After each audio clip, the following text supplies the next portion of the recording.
नमस्कार, झारखंड के संथाल परगना न्यूज में आपका स्वागत है। अब आप खबर जानेंगे दुमका, देवघर, जामताड़ा, गोड्डा, पाकुड़ और साहिबगंज जिला से। आप न्यूज को किस गांव या शहर से देख रहे हैं, हमें कमेंट में जरूर बताएं। वीडियो को शुरू करने से पहले आज का लाइक एम 50 रखते हैं। उम्मीद है आप इसे पूरा कर देंगे। तो चलिए जानते हैं शाम तक का मुख्य समाचार।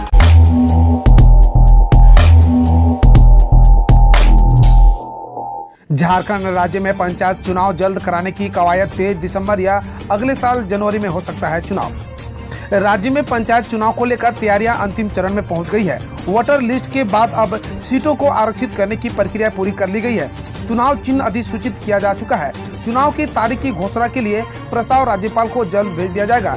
राज्यपाल के अनुमोदन के बाद पंचायत चुनाव की घोषणा कर दी जाएगी। पंचायत चुनाव जल्द कराया जाएगा। खास तौर पर त्योहार कोरोना संक्रमण को देखते हुए सही समय में चुनाव कराने का प्रस्ताव भेजा जाएगा। झारखंड के विश्वविद्यालय में खाली पदों पर जल्द होगी नियुक्ति, राज्यपाल का आया निर्देश। राज्यपाल रमेश बैस ने झारखंड के विश्वविद्यालयों में रिक्त पदों पर लंबे समय से नियुक्ति नहीं होने पर चिंता जाहिर की है। उन्होंने रिक्त पदों को जल्द भरने के निर्देश दिए हैं। उन्होंने सोमवार को राजभवन में राज्य के विश्वविद्यालयों के शैक्षणिक व प्रशासनिक कार्यों की समीक्षा की। 5 से 7 चरणों में हो सकता है पंचायत चुनाव, तारीखों का ऐलान जल्द। कोरोना वायरस के संक्रमण के चलते देश प्रदेश में विकास की रफ्तार धीमी हो गई है। आम जनजीवन के साथ ही सरकारी कामकाज की गति भी मंद पड़ गई है। पिछले कुछ सप्ताहों से देश के साथ झारखंड में भी कोरोना संक्रमण की स्थिति में उल्लेखनीय सुधार हुआ है। अब हालात धीरे धीरे सामान्य होने लगे हैं और आम जिंदगी के साथ ही सरकारी कामकाज भी पटरी पर आने लगा है। सरकार की पूरी मशीनरी भी दोबारा से पूरी क्षमता के साथ काम करने लगी है। इसके साथ ही झारखंड में पंचायत चुनाव 2021 की आहट भी सुनाई पड़ने लगी है। सूत्रों की माने तो पंचायत चुनाव 5 से 7 चरणों में कराए जा सकते हैं। सब कुछ ठीक रहा तो इस तारीख से खुलेंगे 1ली से 5वीं तक के स्कूल, वित्त मंत्री रामेश्वर उरांव ने दी जानकारी। दीपावली और छठ पूजा तक कोरोना संक्रमित की रफ्तार काबू में रही तो फिर 1ली से 5वीं तक के स्कूल भी खोले जाएंगे। इस बाबत मुख्यमंत्री हेमंत सोरेन भी काफी संवेदनशील है। मंत्री डॉक्टर रामेश्वर उरांव ने सोमवार को बेड़ो स्थित डीएवी विवेकानंद पब्लिक स्कूल में पासवा के प्रखंड पदाधिकारियों द्वारा आयोजित सम्मान समारोह में उक्त बातें बोल रहे थे। झारखंड में एक ही मंडप में युवक ने 2 प्रेमिकाओं से की शादी, बच्चे भी रहे मौजूद। झारखंड के लोहरदगा में एक युवक ने एक ही मंडप में 2 युवतियों के साथ शादी रचाई। दरअसल ये मामला प्रेम त्रिकोण का था और दोनों ही युवतियां युवक के साथ शादी करके राजी थी। दिलचस्प बात यह रही कि युवक और दोनों युवतियों से उसकी 4 संतानें भी मां बाप की इस शादी में शरीक हुए। यह अनोखी शादी आम चर्चा का विषय बना रहा। लोहरदगा किस्को प्रखंड के बगड़ू थाना अंतर्गत मेरले पंचायत में चोरगाई निवासी संजीत उरांव ने एक ही मंडप में 2 युवतियों के साथ शादी रचाई। छोट चोरगाई गांव के पिपर टोंगरी पहाड़ी में स्थित स्वयंभू शिव मंदिर में यह विवाह संपन्न हुआ। झारखंड के सरकारी अस्पतालों में मरीजों के अनुपात में होंगे डॉक्टर, उठाए जा रहे हैं बड़ा कदम। झारखंड के सरकारी अस्पतालों में चिकित्सा व्यवस्था दुरुस्त करने की प्रक्रिया तेज कर दी गई है। हर स्तर के अस्पतालों में आवश्यक उपचार की सुविधा उपलब्ध कराने की तैयारी जोर शोर से चल रही है। इसके लिए सबसे पहले राज्य सरकार विभिन्न अस्पतालों में पदस्थापित या प्रतिनियुक्त विशेषज्ञ चिकित्सा पदाधिकारियों की संख्या और कार्यों की समीक्षा करेंगे।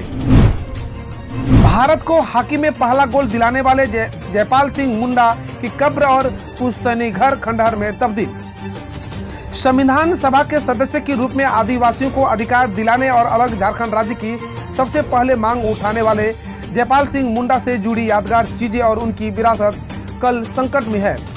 खूंटी जिले के कटरा गांव स्थित मारांग गोम के जयपाल सिंह मुंडा की कब्र और उनका पुश्तैनी घर सरकार तथा समाज की अनदेखी की वजह से खंडहर में तब्दील हो चुका है। झारखंड में किसानों की आमदनी बढ़ाने में मदद कर रहा है किसान प्रो, जानिए इसके बारे में कुछ। झारखंड में अब कृषि में भी अब सुधार हो रहा है। कृषि के क्षेत्र में यहाँ पर विकास हो रहा है। इसके कारण इस क्षेत्र में अब धीरे धीरे संभावनाएं काफी दिखाई दे रही है।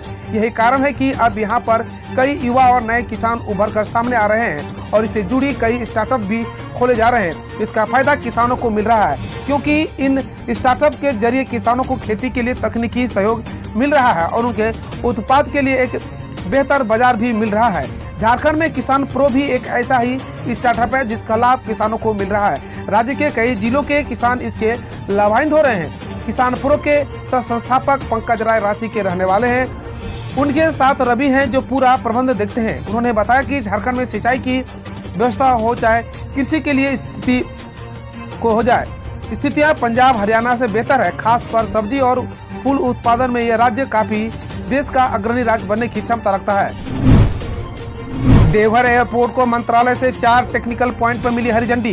देवघर एयरपोर्ट अपने सभी टेस्टों व मानकों पर खरा उतर रहा है। निर्माण कार्य भी लगभग पूरा हो चुके हैं। मंत्रालय से भी कई तरह की NOC लाई जा चुकी है। अब जल्द ही देवघर एयरपोर्ट का उद्घाटन करके इसे जनता के लिए समर्पित कर दिया जाएगा। दुमका में बुखार और मेनिंजाइटिस के मरीज से अस्पताल पटा। दुमका मेडिकल कॉलेज के हॉस्पिटल में बेड खाली नहीं, निजी अस्पतालों की ओर मरीजों का हो रहा है पलायन। मुख्यमंत्री हेमंत सोरेन के गृह क्षेत्र दुमका के फूलो झानो मेडिकल कॉलेज अस्पताल में वायरल फीवर एवं मेनिंजाइटिस बीमारी के मरीजों की संख्या काफी बढ़ गई है। फूलो झानो मेडिकल कॉलेज अस्पताल में मेडिकल के अलावे किसी भी वार्ड के बेड खाली नहीं है। सभी वार्डों के बेडों में मरीजों से भरे पड़े हैं। हम रोज ऐसे ही न्यूज लाते रहेंगे, तो यदि आपने अभी तक क्लीन न्यूज को सब्सक्राइब नहीं किया है तो पहले फटाफट सब्सक्राइब कर लें, साथ ही बेल आइकन को दबा दें ताकि कोई अपडेट मिस ना हो।